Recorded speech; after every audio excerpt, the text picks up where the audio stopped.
Chapitre 6. Marie-Julie Jenny. Visite de Mademoiselle Desbrulés. Dans les archives poudreuses de ma paroisse, j'ai découvert un carnet jauni de 73 pages, finement calligraphié, avec force, point de suspension. C'est le récit circonstancié d'une visite à Marie-Julie. Une note au crayon porte Dle Desbrulés, certainement le nom de l'auteur.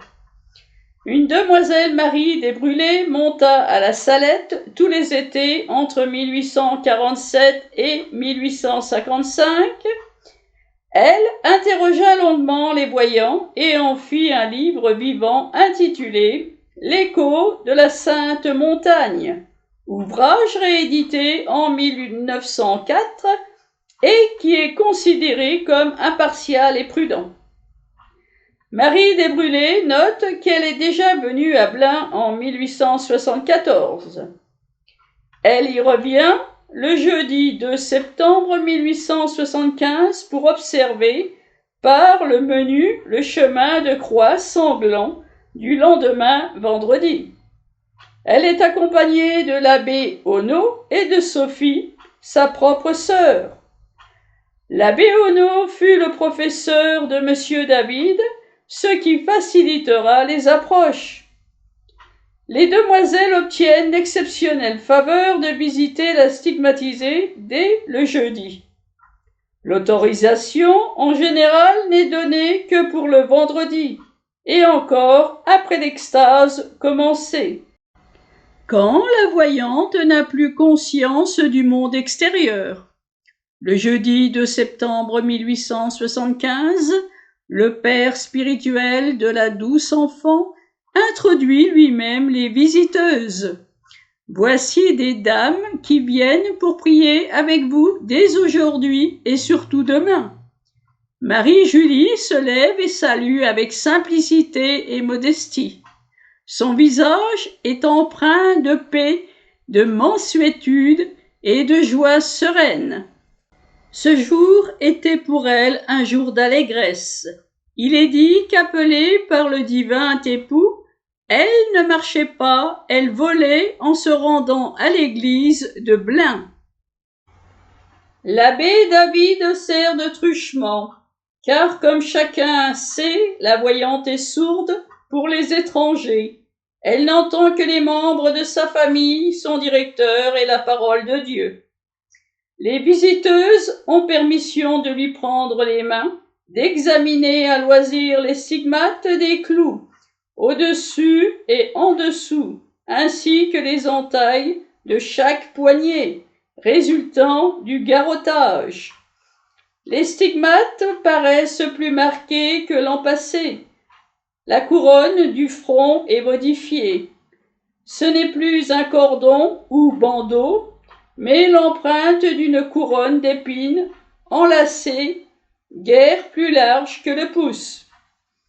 Tous ces stigmates existent sans inflammation, ni enflure, ni trace de sang, ce premier jour.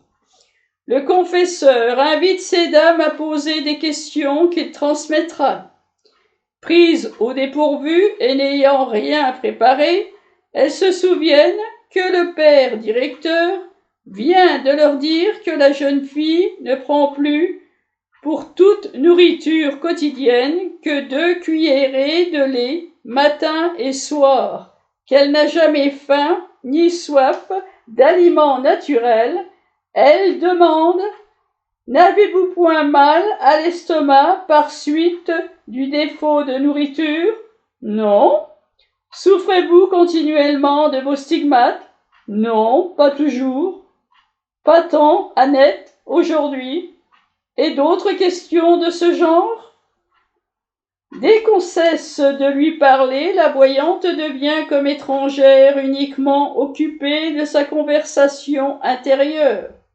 Les demoiselles ont la permission d'embrasser cette chère enfant de Jésus et de Marie. Dans son émotion, Marie Desbrulés saisit une main pour baiser le stigmate. Oh, comme elle l'a vivement retiré, sans me laisser le temps d'y déposer mes lèvres. Le directeur répond à ses excuses. Je suis bien aise que vous ayez fait vous-même cette expérience. De retour à leur hôtel à Blain, elle y rencontre un ecclésiastique du diocèse de Tours. Il y veut fonder une œuvre et souffre des difficultés rencontrées. Il en a parlé à l'évêque de Nantes. Allez à la frauder, a conseillé le prélat. Peut-être y recevrez-vous des lumières. Il est venu sans trop en éprouver le désir. Il y a sépulture à Blain en ce matin du 3 septembre, mais l'abbé David sera libre dès 10h30 et se propose d'accompagner les visiteurs. L'abbé Ono trouve une voiture qui doit les conduire à 11h à la frauder, car c'est l'heure où le sang commence à couler. Las, le voiturier s'obstine à faire attendre et ne vient qu'au 3e rappel. On aura 20 minutes de retard. Chemin faisant, M. David est prolixe en détail sur sa dirigée. Cette âme, dit-il, aura toute sa vie le don d'oraison. Elle a supplié le Seigneur de permettre qu'elle fût cachée à tous les regards et que ses stigmates fussent voilés à l'extérieur. Dut-elle en souffrir davantage? Mais cela lui fut refusé. Sa mission est de rendre sensible en elle la passion de Jésus. Elle a même reçu l'ordre de se rendre à l'église en portant ostensiblement au front l'empreinte de la couronne d'épines. Elle ne manque pas d'opposants dans le clergé. Dernièrement, 3 ecclésiastiques l'ont tourmentée de questions. L'un d'eux, coiffé de cheveux hérissés, lui a demandé: comment voyez-vous la Sainte Vierge?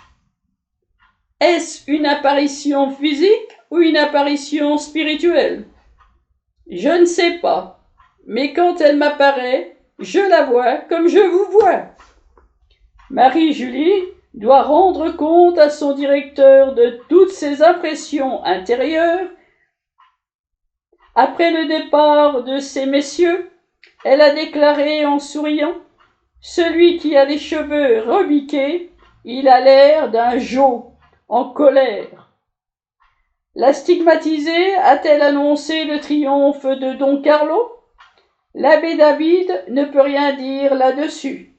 Est-il vrai que Marie-Julie a reçu du ciel 9 secrets à confier à Monseigneur Fournier et qu'elle en aurait déjà révélé 6? En cela, répond le directeur, il pourrait y avoir du vrai. Et l'on apprend que celui-ci, sous la dictée de sa dirigée, a écrit 3 ou 4 000 pages. Quelque chose de ravissant et qui dépasse de loin ce que les assistants peuvent entendre et qui est déjà beau. Mais voici la fraudée. Le sang coule depuis une demi-heure. Des gens attendent d'être admis. Cela ne se peut avant l'extase commencée. Cependant, l'abbé David introduit ses 3 amis.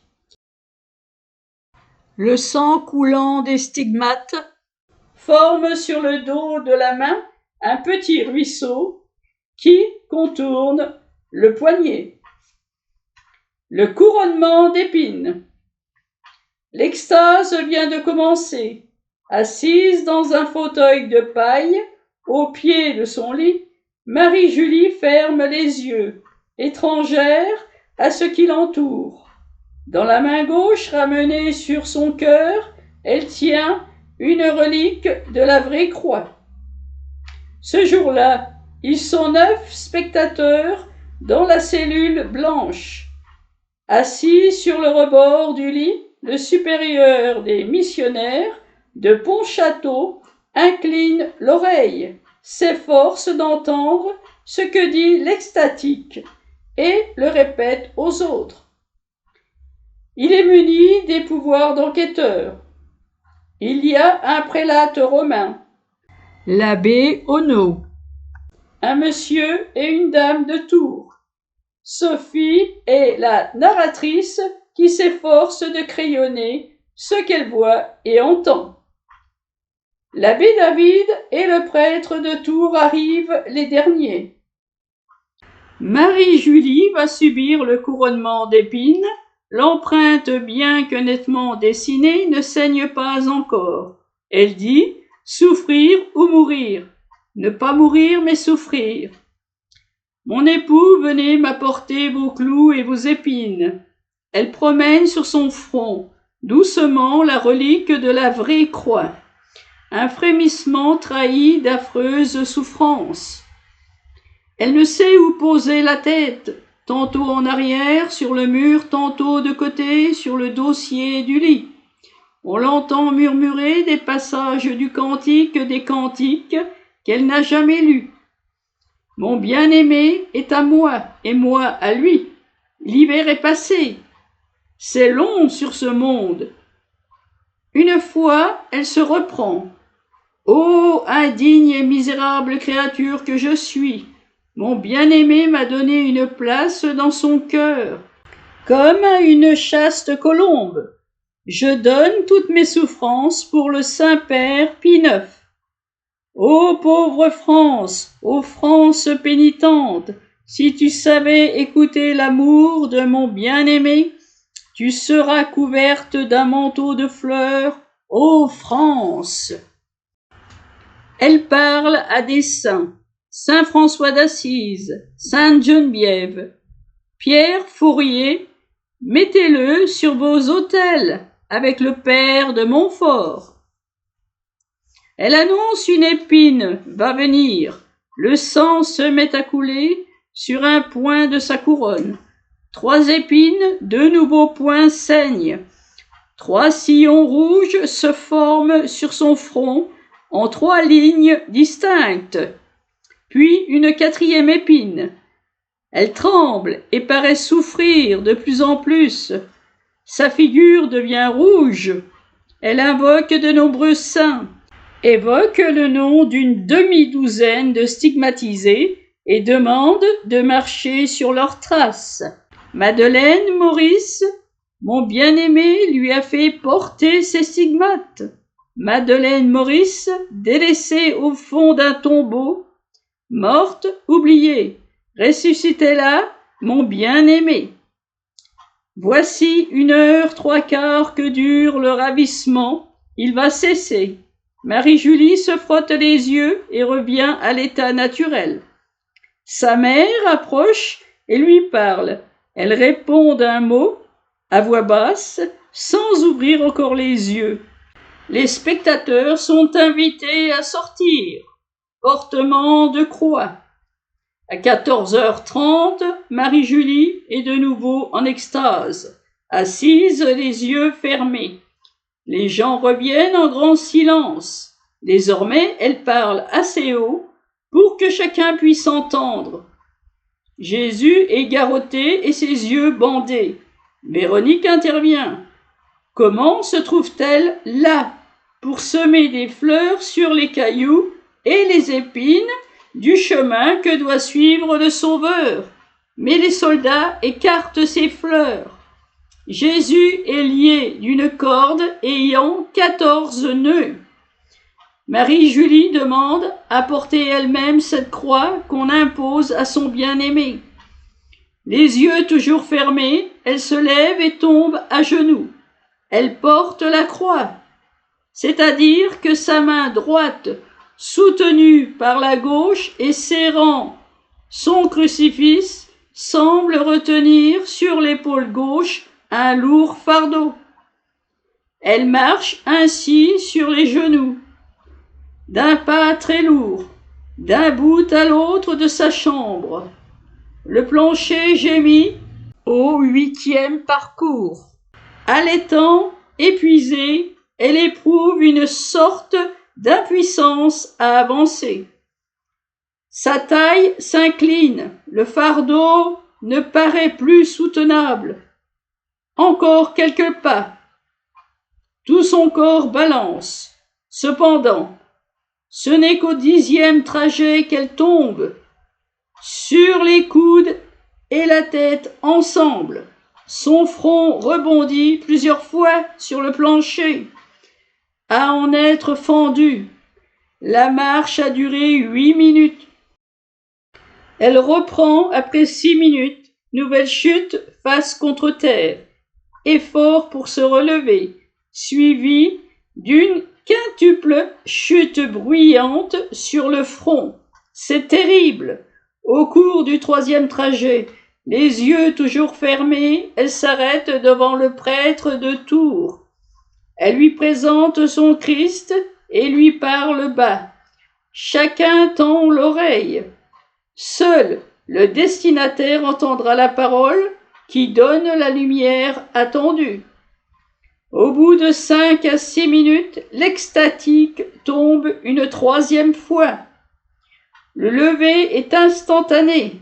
Les yeux fermés toujours, Marie-Julie va droit à son fauteuil, s'assied et continue à prier haut.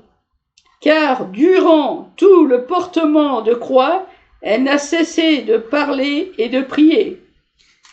Maintenant, elle décrit des faits dont l'Évangile ne dit rien. Ainsi, Madeleine tente d'adoucir les souffrances de Jésus en soulevant un peu la couronne.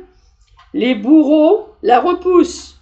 Elle veut verser quelque chose sur les plaies du Seigneur, mais ce sont les bourreaux qui les arrosent de vinaigre détrempé de sel. Le crucifiement. Soudain, l'extatique étend les bras, se lève de son siège, se retourne, le dos vers la porte et tombe à la renverse, tout d'une pièce et avec violence. Mais ses vêtements restent modestement drapés jusqu'à la cheville.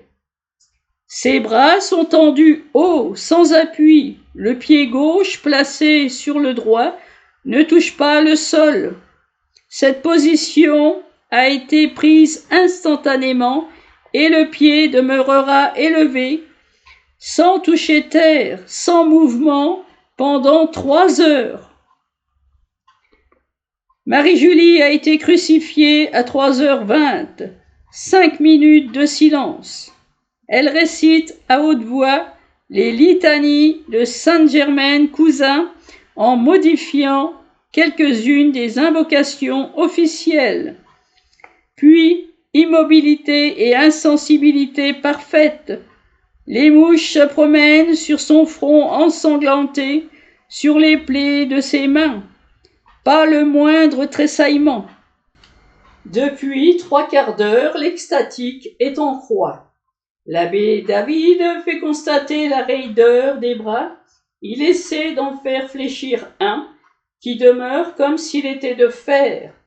Marie-Julie entonne son cantique en croix, sorte de prose cadencée qui s'harmonise avec le chant, mais sans rythme régulier, ni pour l'air, ni pour les paroles. Marie Desbrûlés en note une quinzaine de strophes du genre de celle-ci. Vers le ciel chaque jour, je vole, ô mon époux, je vole vers vous, et du ciel, mon époux, donne à mon cœur le bonheur. De nouveau silence. Maintenant, c'est son discours en croix, très long, noté par brides, qui tourne parfois au dialogue avec le Christ. Jésus dit « Maintenant, pauvres pécheurs de la terre, voulez-vous reconnaître que vous n'avez plus d'asile que dans mon divin cœur ?» Elle est crucifiée depuis 2h30. Elle dit « J'ai vécu avec mon crucifix, je veux mourir avec mon crucifix. » Ce sont ses dernières paroles en croix. Elle reçoit le coup de lance, elle frissonne, gémit, sanglote. Presque aussitôt, ses bras s'abaissent et s'allongent à ses côtés. Son pied gauche se sépare du droit et retombe avec bruit. On n'entend plus rien, pas même sa respiration.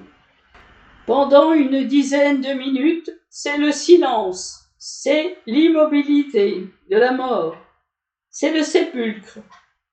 Il y a 3 heures que Marie-Julie est là, étendue sur le parquet. Subitement, elle se relève, fait demi-tour et tombe à genoux, la tête rejetée en arrière, le visage radieux, les yeux au ciel, les bras tendus vers la vision qui la ravit. Elle prie encore, annonce que le Seigneur va bénir les assistants qui se mettent à genoux et tendent des objets de piété. Marie-Julie fait un signe de croix, très développé. Tous se limitent. Une dernière prière à Marie. Hélas, c'est fini. La voyante reprend ses sens. On la quitte aussitôt, emportant chacun une impression ineffaçable. Il est 6h30 du soir.